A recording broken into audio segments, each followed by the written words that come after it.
पर अटका आए अब की पासा ना पड़े तो फिर 84 जाए के बाद हमने के इतना लख 84 जोन भरमला के बाद ये मनुष्य के अवतार मिलल आए जाए आके हमने के भरम में भुला जाए जा तो बड़ी कठिन अहो भाग्य हो जाए। 3 बेर भजन करे के आइल बा आदमी करे खातिर तो 3 बेर खाना खाता का भजन करी। वहां के कहली कि ये दुनिया है, दुनिया के समझाई जगत भइले अंधा, के समझाई जगत भइले अंधा, एगो दूगो रहितन त कही समझैती, जब सब लोग मरता पेटवे कह धंधा। पानी के घोड़ा पवन या सवारी, खेवन वारा के पड़ गई पंडा, के समझाई जगत भइले अनहर आदमी के अगर रउआ लालटेन धरा दे तो बुझाई समझ ली कि उजियार ओकरा अन्हार ओकरा दोनों बराबर बा। कहे खातिर बहुत कुछ कह देल जाई, लेकिन सुनल जा भजन के लाइन बा। आए नैन झरोखा बैठ के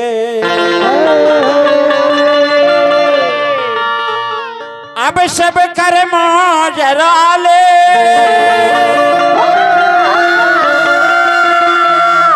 जे कर जैसन चाकरी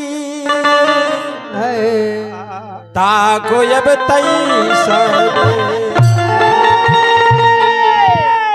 असली रउआ लोग के समय भइल बा।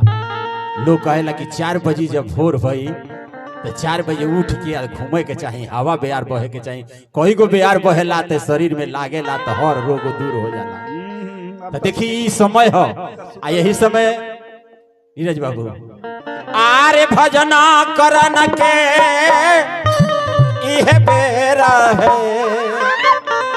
आरे भजना करना के इहे बेरा है। काहे सुतेला मनवा मोरा हो, भजना करना के इहे बेरा, काहे सुतेला नारी हो, भजना करना के इहे बेरा, काहे सुतेला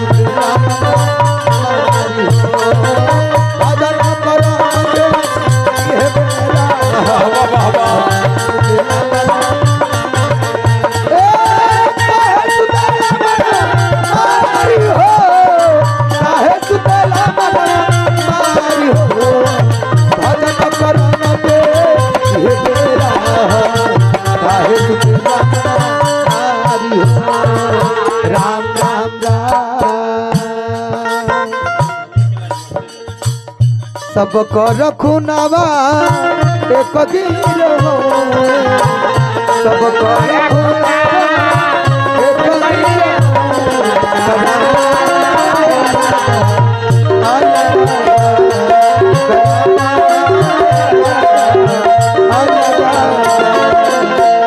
माई के ममता एक दिन हो, माई के ममता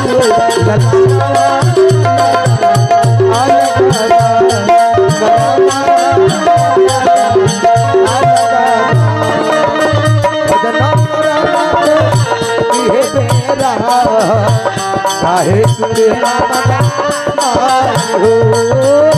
भजना करन के इहे बेरा, काहे सुतेला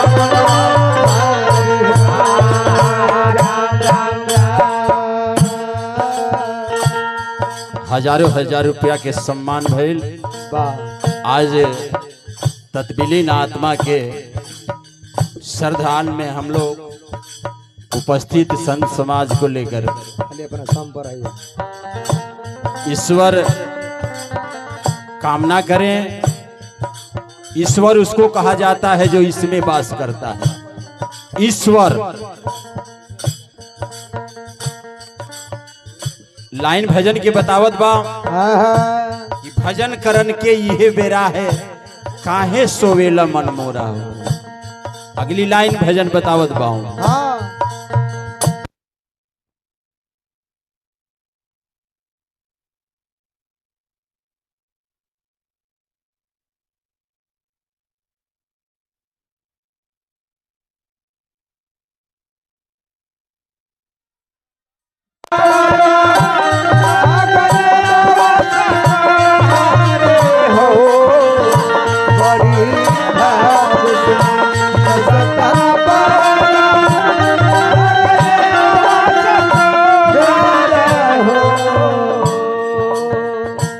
बड़ी भाग्य से ये मनुष्य के अवतार मिलल बा। हाँ आय अवसर ही आयल बा भजन करे के। वाह वाह आई जाए अगर शरीर के गजन होखे लागी। देखा तनी ना लोग को कितना लोग के तस होता। कहता कि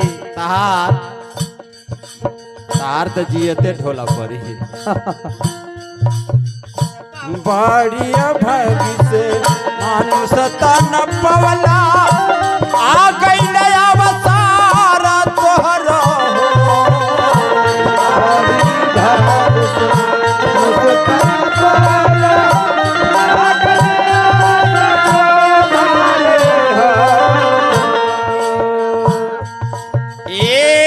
की बार नारा चूक जो करब। अब की बार नारा चूक जो करब। फिर चौरसिया में तेरा हो।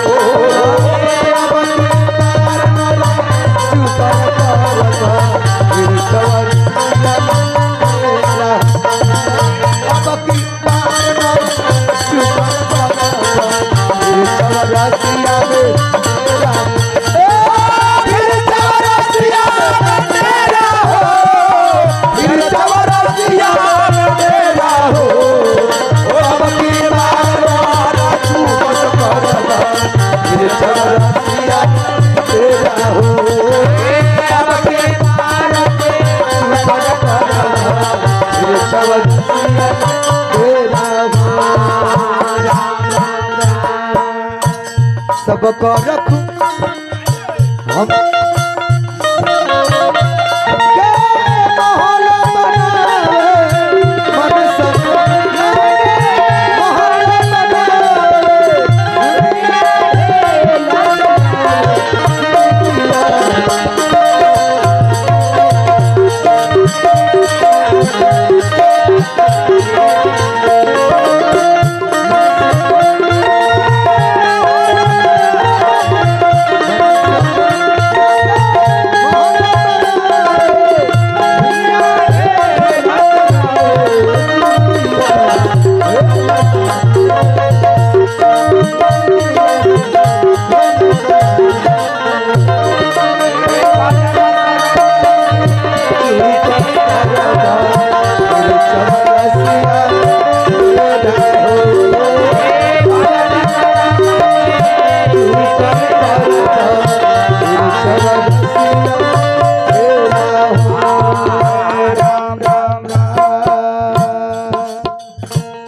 बतावल गइल इहे अवसर बा।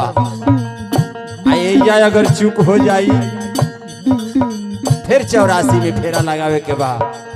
लौट के कौना जीव में जाइल जाई कौनो भरोसा ना बा। कितना तपस्या कल गई तो ये मानव के तन मिलल। अगर चुकल जाई तो फिर कौना अबे जोनी में ना आई दूसरा जोनी में जाई। साहेब चेतावतन तो बतावतन ए का भइले गज राजा के बनल भूखल दुआरवा से फेरा हो। राजा के बनल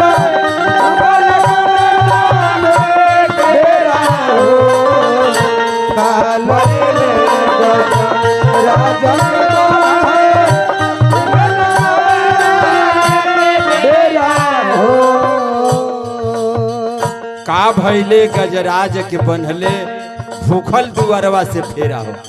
5 बराबर धन बा, 9 मंजिला मकान बा।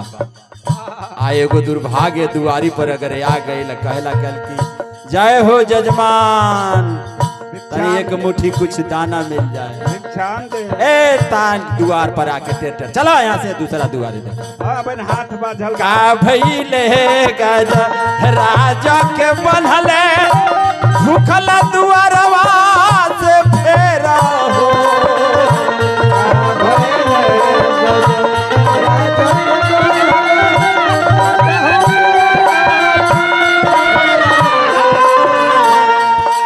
ए धन दौलत सब ही हो छूट जई है, ए धन दौलत सब ही हो छूट जई है। बन बन फिर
भजन बतावत बा कि धन दौलत सब ही छूट जइहन, बन बन फिरबा अकेला हो। अगली लाइन कहल गई देखिए 1000 रुपया से सम्मान भय पूरा परिवार के लोगन से प्रेम श्रद्धे तत्विलीन आत्मा के लिए हमने के परमात्मा से हमेशा निवेदन हुई कि फूलों की सेज पर बढ़िया जगह मिले, यह शुभकामना रही।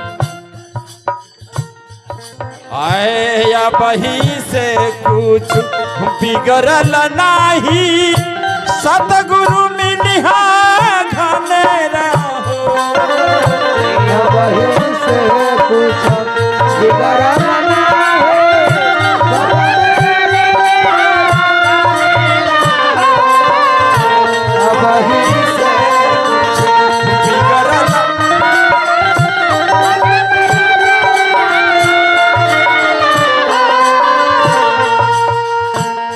वहीं से कुछ बिगड़ल है।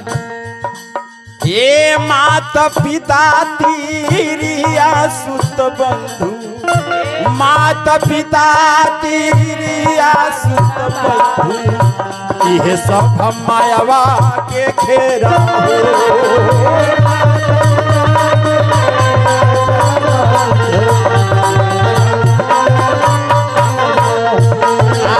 भजन करण के ये बेरा काहे सुते नमन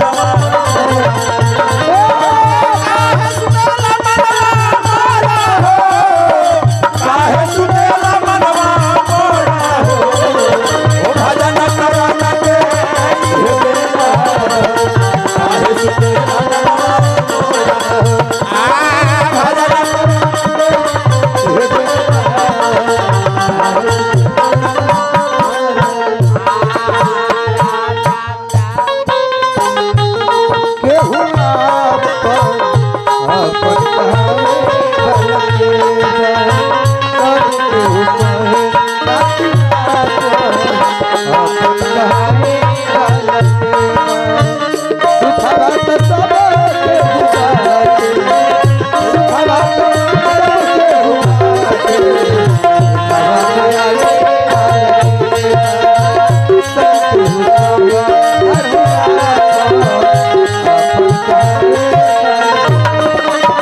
दास गुरु से अरजी करत है यह बाटे राजा हमारा हो। धर्मदास अरजी करत है ओ धर्मय दास गुरु से अरजी करत है यह बाटे अरजी हमारा हो।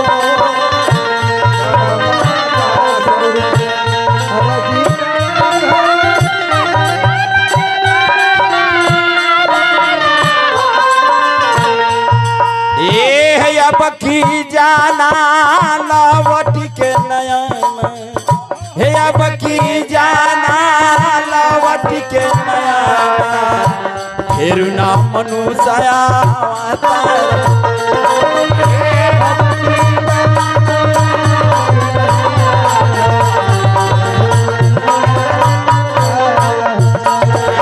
भजन करा के यह बेरा काहे तेरा मनमा